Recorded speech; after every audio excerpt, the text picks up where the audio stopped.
জামাতে ইসলামী যদি আল্লাহর ইচ্ছা এবং জনগণের ভালোবাসায় বাংলাদেশের মানুষের সেবা করার সুযোগ পায়, তাহলে মালিক হবে না, সেবক হবে ইনশাআল্লাহ। আজ আমি ঘোষণা দিচ্ছি, লক্ষ জনতাকে সাথে নিয়ে বাংলাদেশ জামাতে ইসলামী থেকে যারা আগামীতে সংসদ সদস্য হিসাবে নির্বাচিত হবেন, জনগণের ভালোবাসায় বাংলাদেশ জামাতে ইসলামী থেকে সংসদ সদস্যরা নির্বাচিত হয়ে সরকার গঠন করেন, তাহলে কোন এমপি, কোন মন্ত্রী আগামীতে সরকার কিন্তু প্লট গ্রহণ করবে না।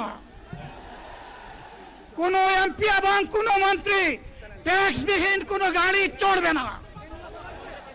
কোন এমপি এবং কোন মন্ত্রী তার নিজের হাতে কোনো টাকা চালাচালি করবে না।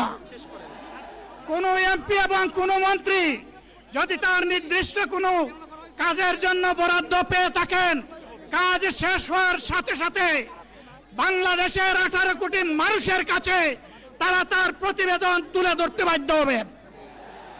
সম্মানিত বন্ধুগণ, চাঁদা আমরা নিব না, দুর্নীতি আমরা করব না। চাঁদা আমরা নিতে দেব না, দুর্নীতি আমরা সহ্য করব না।